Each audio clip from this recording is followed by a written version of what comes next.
Welcome. I'm Richard HAASNOOT, and I'm your host for the Advanced Wisdom series.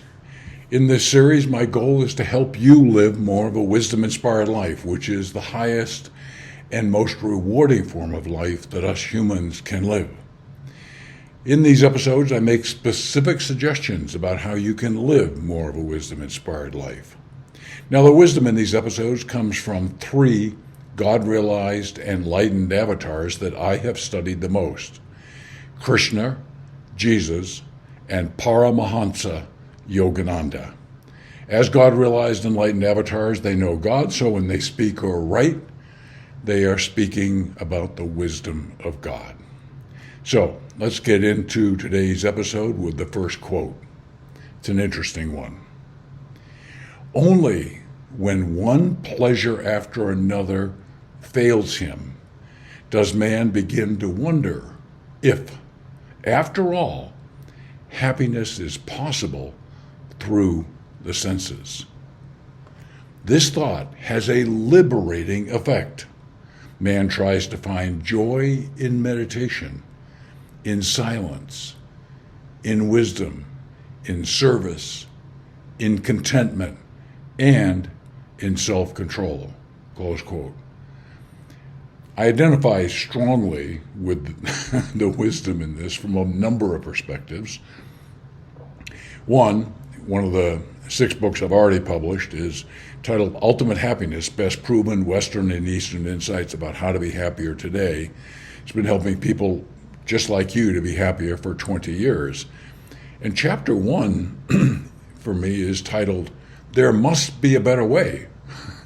And that was really the turning point for me to realize that getting happiness through the senses wasn't so good. And that's when I made the turn to meditation and a more spiritual life, that my happiness, my true happiness, increased significantly and dramatically and continues to do so every single day. So how do you find joy in meditation? Well, first you got to approach meditation with an open mind, okay? Since most of you will be meditating either for the first time or the first couple of years, it's difficult to fully anticipate what meditation can bring you. So since you have not traveled this path before, travel it with an open mind. Second, cultivate compassion and loving kindness for yourself and for others, okay? And ultimately, find joy in the process of meditation, okay? Good stuff here. Next quote relates to happiness also, but in a different perspective. Man can be truly happy only within his soul, nature of bliss, omniscience, and wisdom. He can never be contented by imagining himself to be happy because the senses are happy. Again, the difference between the senses, which is about the ego, and true happiness coming from things like the nature of bliss, soul bliss, omniscience, and all that.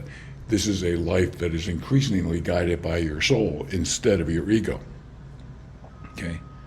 All of this is pointing, this quote and the previous one all point to, if you really want to be happy, and my book does the same thing, if you really want to be happy, live more and more and more of a wisdom-inspired life. So, how do you develop soul bliss?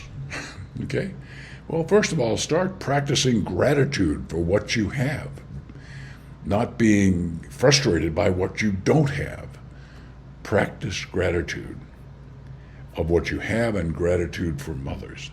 Second, nurture meaningful connections with the right people, the right environments that can support you, that can inspire you. Okay? For me, that was a relationship with Paramahansa Yogananda, founder of the field of, the founder of the Sefl Realization Fellowship. Okay? And third, engage in creative expressions. And I again, have a lot of personal experience with this. I'm a very successful entrepreneur, having had an innovation company for more than 20 years that we invented new products for major corporations. Creativity lifts you up, inspires you, and connects to that great inner wisdom that you have. Well, as always, I deeply appreciate you watching these episodes. I look forward to reconnecting with you soon. Thank you very much.